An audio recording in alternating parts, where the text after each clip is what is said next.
So, were you a little concerned about ending up in the clinic? No, I was worried about Christy sending me a bill.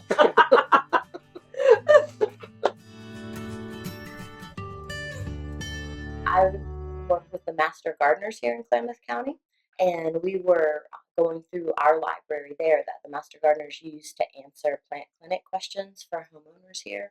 And we were working to update the library and look at the materials we had and see what was useful and not.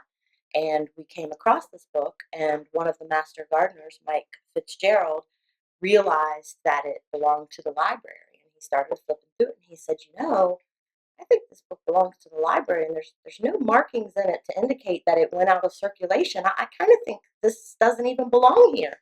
So we all took a look at it and kind of agreed. And I had another reason to be here that day, so I just brought it back to Christy, and she confirmed that indeed it was 58. She actually sent me an email and said, "Are you around today? I have a surprise for you."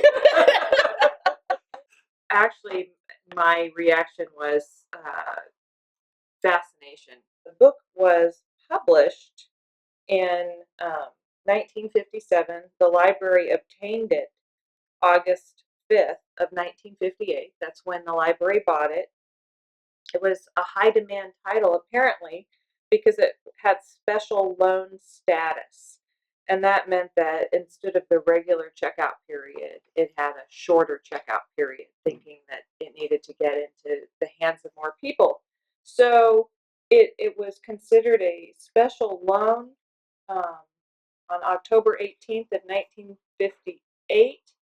And then it got checked out on November 5th of 1958 by a person that we can talk about in a moment.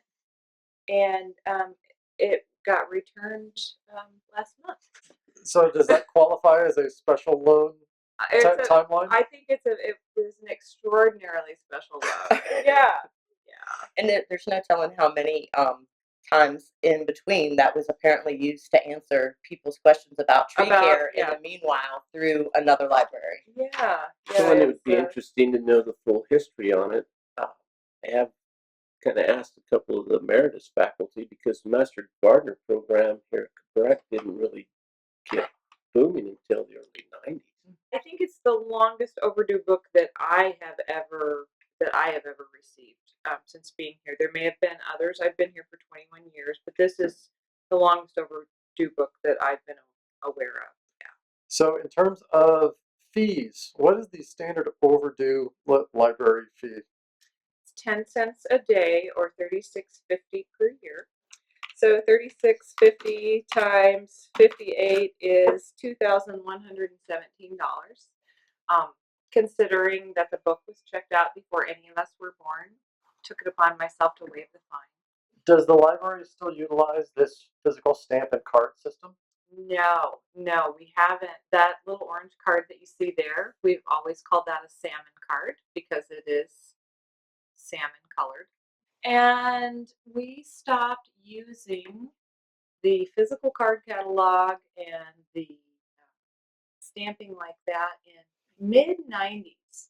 Right about the time I arrived here, those were all still in the books, but they were no longer being utilized. The library had just gone through a massive inventory and barcoded all the books. We learned so much just from I learned about your research library. You learned what it was going to cost you.